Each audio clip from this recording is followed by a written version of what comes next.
All right, let's go back to one of our top stories for today. uMngeni Local Municipality Mayor Chris Pappas has been announced as the party's premier candidate for KwaZulu-Natal.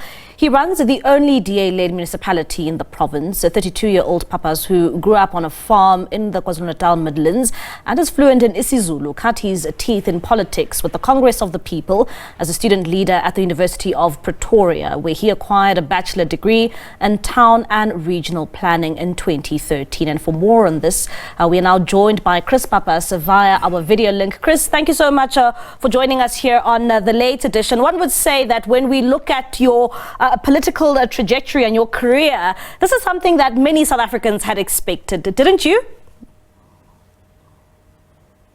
Thank you for the opportunity, and that's very kind of you. I'm trying my best. I want the best for my country, and if this is what South Africans are asking for, then I can only step up to the plate and tell people that I'm ready to serve. So it's been building up to this, I guess. And what does this vote of confidence from your party mean to you at such a young age?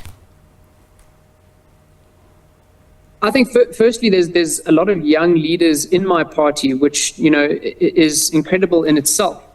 But to be put forward as a premier candidate in a province as highly contested and as highly complicated as KwaZulu-Natal, it really is an honor to be able to be the person who's going to lead the charge into the future for this province.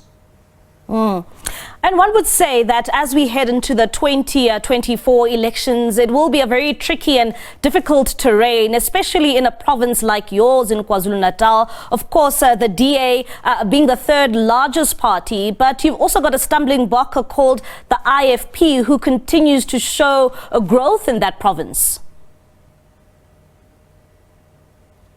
KZN is going to be a very interesting province. I don't think the IFP is a stumbling block. The IFP is its own organization and has an incredible role to play in the future of the province. But our goal in this election is to win as many votes as possible. I think what is certain is that KZN will not be governed by any one party with more than 50% in the next elections. Now, our objective is to go out there and is convince as many people and share a vision of hope with as many people, so that people vote for the Democratic Alliance, so that we can form the center of a new government come 2024. And when it comes to you trying to woo voters for next year's polls, what in particular will you be attracting to the voters in KwaZulu-Natal? One would say that when you look at the rural vote, it's quite important in KwaZulu-Natal. And does the DA actually have a footprint there in terms of trying to sway voters in their favor? Absolutely. All voters are important. 40% of the voters in urban areas as well, which is an incredibly important vote. There's big links between urban and rural. So we see people as exclusive in these separate groups, but they're not. The interface between rural, urban, black, white, rich, poor is something that we really have to take cognizance of. And we have to be everywhere. And that's the hard reality of it. The DA has to be in every home, in every corner of the province, convincing people, building trust, and making sure that our message of hope, rather than this continuous message of fear, is one that people buys into. And Chris, so what are your plans for KwaZulu-Natal now that, you've led the only DA-led municipality in, the KZN region? Should you ascend to the position in which your party has, surely put its confidence in, what plans do you have for the people of KwaZulu-Natal, and why should they elect you to become their premier after next year's elections? I should be cheeky and say that we're going to build smart cities and high-speed trains. But the reality is that in KZN, many people haven't even realized what basic services are.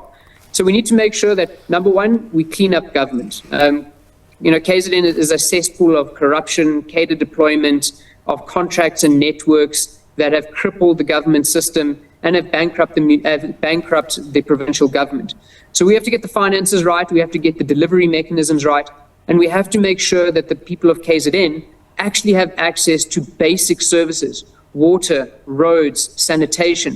We have to make sure that the provincial government is doing its job in playing oversight over failing municipalities. We have to make sure that healthcare that education, the core competencies, the two biggest budget line items, are delivering services on time, efficiently, and not going over budget and still not delivering. So the fundamentals are what are critically important in KZN. And as you said, a largely rural province where the inequalities in access to opportunities are stark. So we need to spread those opportunities equally, and we need to make sure that we start to change government into a mechanism of delivery rather than corruption and stealing.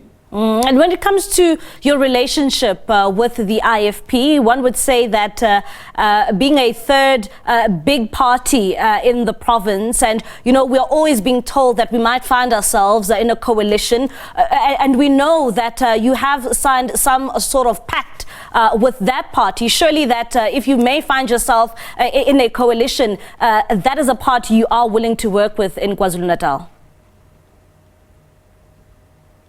Yes, absolutely. I think we have a common trajectory, and that is our common goal, and that is to remove the people who are currently in power, because we can't continue the way that we are. The Democratic Alliance and the Inkatha Freedom Party have worked together well in the past, and we work well together now. We are still both independent parties, and we still both, stand by our own principles, values, and have our own vision for the country. But where those things align and where we have a common vision, and that is to liberate the people of KZN from this corruption, this mismanagement, then it is imperative on us to work together to try and do so. And as you try and sway those voters in your favor, especially when you look at the rural vote, one would say that the fact that you speak isiZulu does indeed count in your favor. I mean, I was even speaking to my colleague a bit earlier on that some of us are even embarrassed with the kind of Zulu that we speak.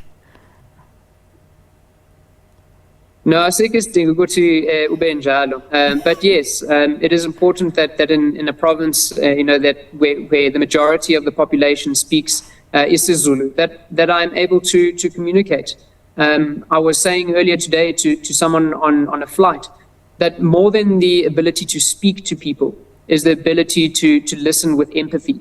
So to be able to listen to people's problems and genuinely understand what the words and the feelings are behind those words, the culture that comes with the complexity of our province is important to me as a person who is born here and has grown up here. And I think that does bring a different dimension to my campaign. But there are many people in our country who speak multiple languages. So I am not a phenomenon. But what I do bring is experience in governance. I bring a qualification in what is needed in our province. And I bring a youthful energy, something different to politics, something that has not been seen before in KwaZulu-Natal. And Chris, before we let you go, perhaps if you can just tell us what is your first task as you go off on your campaign trail for the 2024 elections? Well, my first task is to make it through the first day. It's been an incredible day. I really appreciate all the messages of support that we've got. There was a fantastic launch event this morning. We jumped on a flight to Johannesburg to engage with colleagues and media here. But I think as things settle down is to start to roll out the message that we've planned, the deliverables, the hope that we want to inspire in people.